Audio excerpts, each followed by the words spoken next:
Welcome to Sustainability in the Air, the world's first podcast dedicated to sustainable aviation. I'm your host, Shashank Nigam, the CEO of Simplifying. Every Thursday, I have important conversations with top aviation executives, technology entrepreneurs, and policymakers helping aviation take climate action. Conversations that help separate the signal from the noise. Whether you are a frequent flyer or an airline executive, if you care about sustainability or simply love traveling, welcome aboard. Welcome to our year-end special on sustainable aviation fuel. SAF is very important because a lot of the aircraft being produced today will continue flying till 2050 and beyond. So throughout 2024, we've had the privilege of speaking with leaders and innovators who are working to decarbonize aviation through different SAF production pathways, from e-fuels to alcohol to jet, from novel feedstocks to carbon capture technology. Today, we'll explore how these different approaches are coming together to transform aviation, making sustainable aviation fuel one of the critical pathways to reach net zero.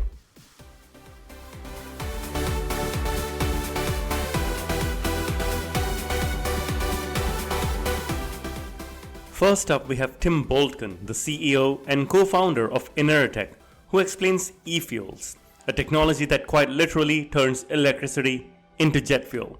We're starting with this because I had the personal privilege of being taken around the INERATEC plant by Tim and his colleagues earlier this year in the immersion that we held with INERATEC. This is very exciting, and here's Tim.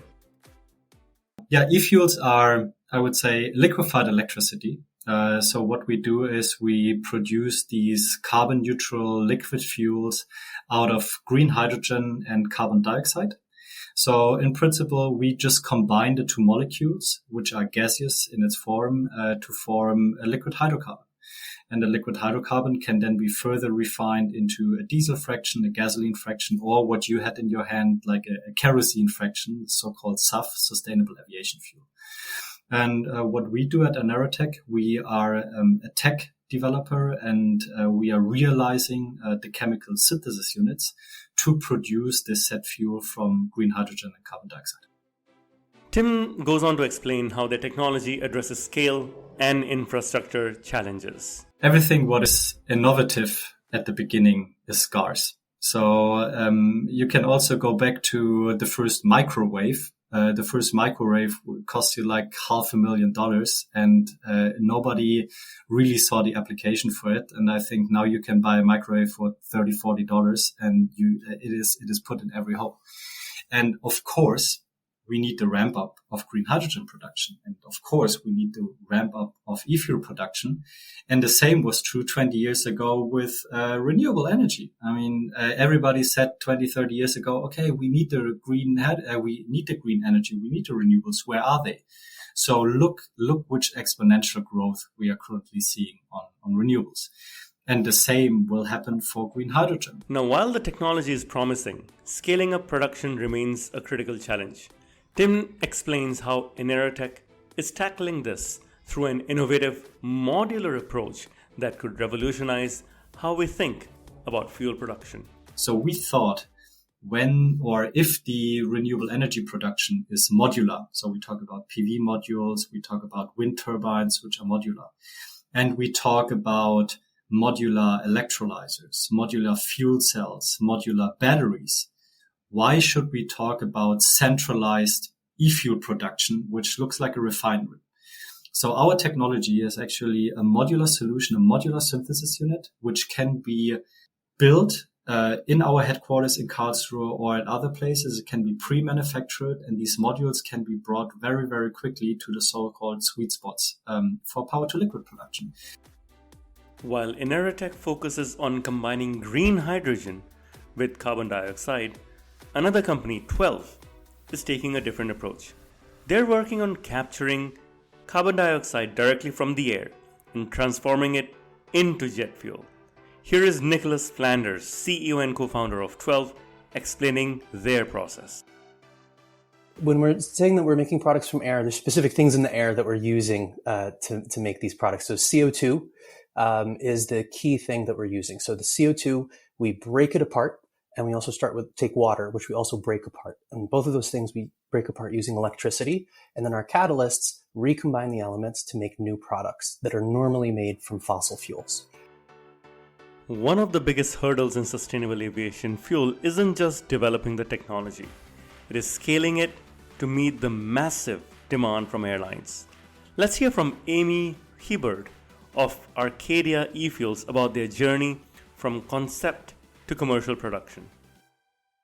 Yeah, I think we just really woke up one day and we're like, why is no one producing carbon neutral fuels? The technology basically exists. And we just looked around and we couldn't understand why no one was doing it.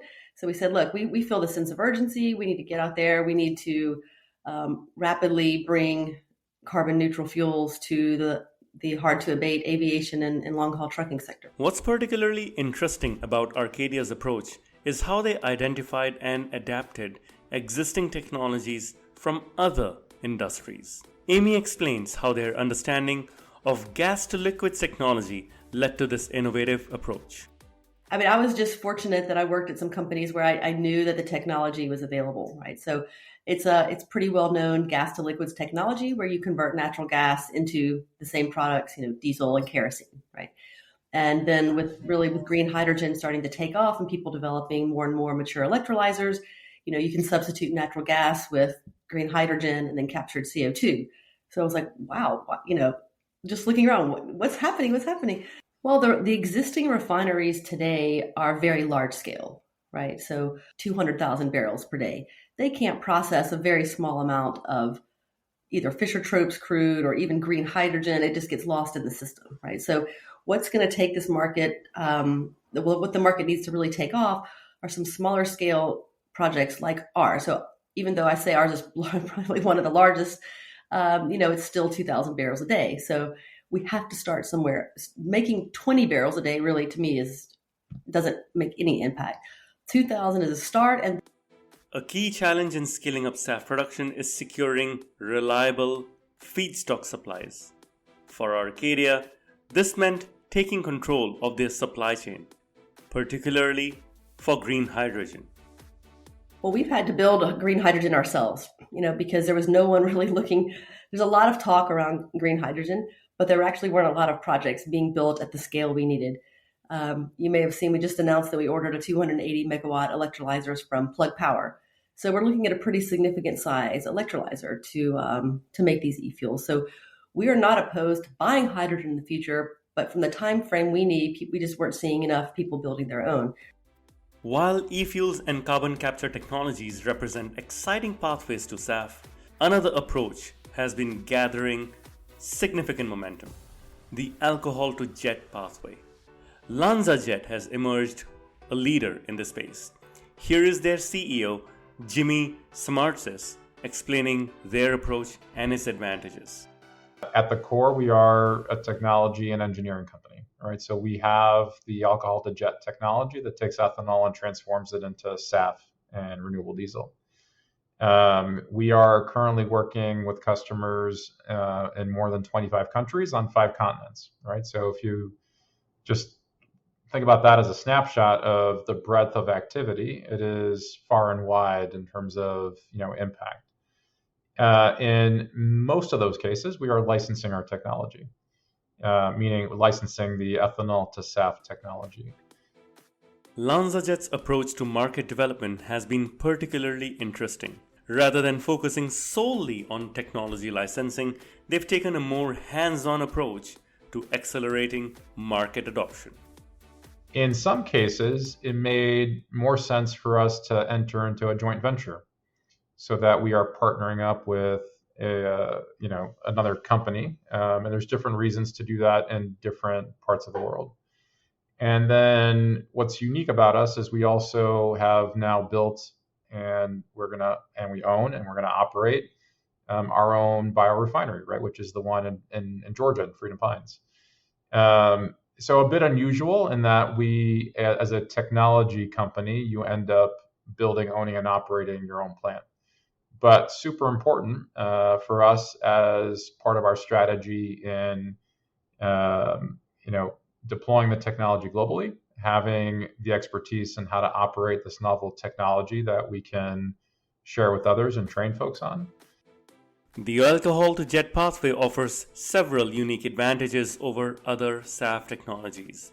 Jimmy explains what makes their approach particularly effective for aviation applications. The ethanol-to-SAF process is quite a bit different from the other processes. It is, in some cases, much more capital light. You have an abundance of feedstock, right? You don't need to worry about where that feedstock will come from because there's lots of ethanol around. It's very much targeted towards SAF. So we can produce up to 90% of the product mix as SAF and 10% renewable diesel. There's no waste product that comes out of the system. We're able to, within a period of a day, right, transition to producing more RD and less SAF, anywhere, up to 75% RD and 25% SAF. So it's a very flexible process from that perspective. And then, from a carbon perspective, nearly all of the carbon that you start with in the ethanol ends up in the finished product. So you don't lose any of that energy in the process of transforming that ethanol molecule into the SAF molecule. So for all those reasons, right, it is a very attractive process, but also creates a very attractive product. One of the most critical debates in sustainable aviation fuel centers around feedstock sustainability. Nova Pangea Technologies has developed an innovative approach that specifically addresses these concerns. CEO Sarah Ellerby explains their unique position in the SAF value chain. We're a little bit earlier in the value chain, so we are a feedstock provider. We process, as you rightly said, agricultural wastes such as sugarcane bagasse, wheat straw, even as far as whiskey draff. So non-food derived feedstocks, woody residues, hard and soft woody residues, as well as wood waste. So these aren't competing for food crops. So where we specifically use non-food derived feedstocks, and we take them through a couple of steps. What makes Nova Pangea's approach particularly interesting is that it creates multiple value streams, enhancing the economics of SAF production while also providing additional environmental benefits. Our process delivers two products. That's sustainable sugars or non-food derived sugars and a product called biochar. So biochar is like a natural charcoal material that, when used as a soil enhancer, as a peat replacement, it's a natural carbon sequestration. So when you put that back into the ground, it locks in carbon. So those are the two products. It's not a byproduct, it's a co-product of our sugars. And then the sugars are fermented to second generation or lignocellulosic ethanol, so non-food derived ethanol, and further processed through if we consider our project Speedbird with British Airways, it's further processed through LanzaJet's technology, SAF technology, to create sustainable aviation fuel. The company's strategy for growth reflects the practical realities of scaling up new technologies in this space. Sarah explains their measured approach to expansion. We are very focused on UK delivery, on entering the European market, US. These are jurisdictions that are very attractive to Nova Pangea. But ultimately, we've got to get first of a kind delivered. And for a company that's in that sort of early, laying the foundations for growth and moving into scale up, that's quite an undertaking. So for me and the team, we're focused on delivery and making our first of a kind successful, but also the delivery and execution phase of Project Speedbird, because, as I said, it is not just one facility, it's, several facilities in the UK. So even for a multinational, that's complex delivery. So our focus is UK and delivering Project Speedbird for British Airways to enable that decarbonisation of aviation for BA, but also a part of that will be delivery of first of a kind. And, you get the first one right, take learnings forward to the second, third and fourth. And these aren't projects that are overnight. They take years to develop. One of the biggest challenges facing the SAF industry is economics. Let's hear different perspectives on costs and market development. First up, Tim Boeltken from INERATEC addresses the path to price parity. I mean, we cannot look into the crystal ball right now, right? But if you assume that we will see the same exponential growth what we have seen in renewables and the same drive behind the financing guys, right? The banks, debt financing, equity financing. I think we will see these prices at the beginning of the 2030s.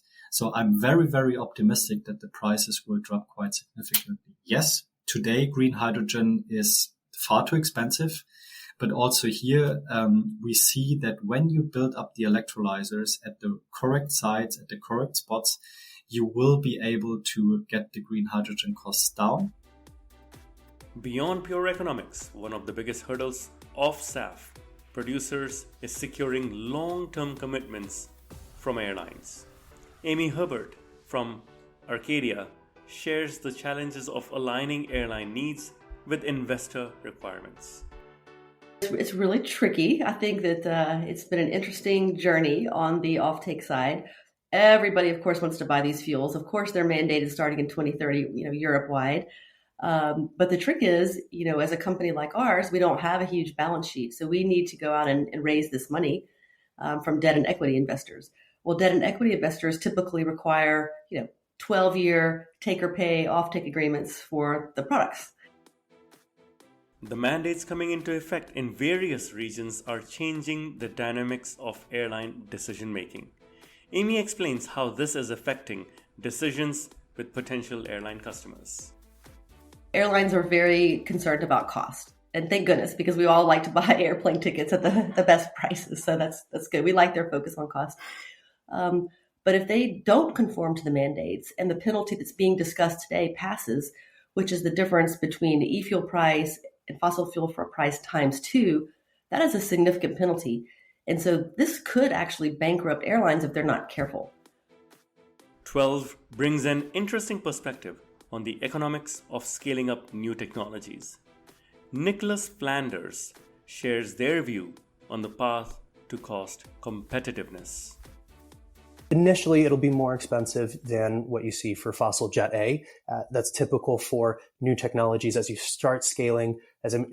Fossil jet fuel, there's 100 billion gallons a year produced, and we're starting at a much smaller scale. But ultimately, we can be quite competitive, both with alternative SAF pathways and even approaching fossil jet fuel costs. As we look to the future, our guests share their visions for the industry.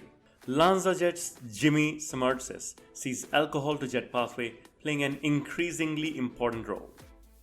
When you look at independent firms that have done studies around these different technology pathways and what they perceive to be the growth, I think by and large, all of them are pointing to alcohol-to-jet as being that next generation technology that is now ready to scale, right? And, that is, I think, accurate even from where we sit as a company that has that technology, right? We see that opportunity on a global basis. But let's not forget, it's important, to have feedstocks and to have SAF that also meets, certain criteria, that is sustainably certified. All those things are, super important to us. For INERATEC, the future is about achieving meaningful scale. Tim Boeltken shares their ambitious production targets. We have the ambition to maintain our head start we are having our competitors. I mean, at the end, it's a common goal to replace the fossil fuel with the renewable fuels. So internally, we have set this goal to transform 1 gigawatt of electrical energy or renewable energy into then approximately 125 million gallons of sustainable e-fuel by the 2030, beginning of the 2030s. Nova Pangea's vision focuses on building out infrastructure at a national level. Sarah Ellerby explains how policy frameworks are enabling their expansion plans. The aspiration is to have 5 facilities in construction, but realistically we need 10. I think that, the UK is leading the way from a SAF development and production perspective. We've done, with SAF mandate and the revenue certainty mechanism, that's most definitely de-risked it from an investor profile, from a market perspective. What we need to see is mobilization across the value chain. 12's vision extends beyond just aviation fuel to a broader transformation of how we produce everyday products. Nicholas Flanders shares his ambitious perspective. So the vision would be that this is something that you've heard of. You've been on a flight powered by E-Jet. You've used a CO2 made product. That's something that's one of your favorite brands, maybe your shoes, for example, or maybe the chair you're sitting on is CO2 made. So it's really that kind of ubiquitously in your life. We've actually started to create that transition where things are made from air, not oil.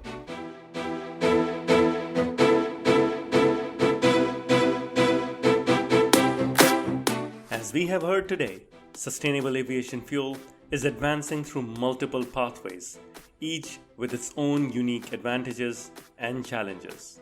While the road ahead involves significant work in scaling up production and reducing costs, the industry is making good progress. SAF volumes doubled between 2023 and 2024 and are slated to double again in 2025. With mandates coming into effect and increasing investment in the sector, 2025 promises to be another pivotal year for SAF development. What do you think? What's needed to scale SAF? Is it mandates, incentives, airlines, investment, something else? Please do write into us or comment on the article. From all of us at Simplifying, thank you for joining us for this special episode.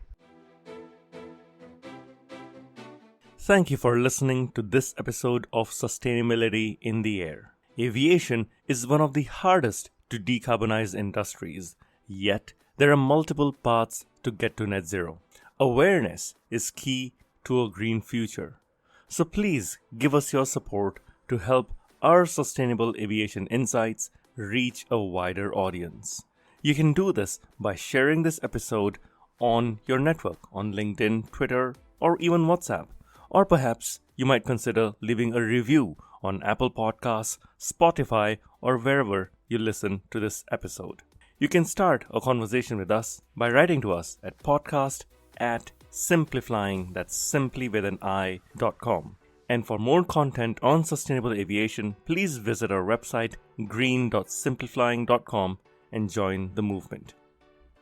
Sustainability in the Air is an original podcast by Simplifying. The show is produced by Juraj Toth in Slovakia.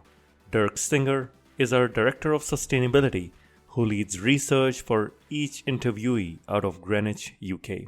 Shubhadeep Pal is our Supervising Editor based out of Mumbai and Singapore. The articles are written by Ayushi Badola in Dehradun in India and Mira Hull in Montreal, Quebec. Creative design is led by Ligia Esteve in Montreal. Baiba Drimen is the project director for the show based out of Valencia, Spain. Special thanks to Wendy Sim in Singapore. And I'm Shashank Nigam, the CEO of Simplifying and your host. Please feel free to connect with me on LinkedIn.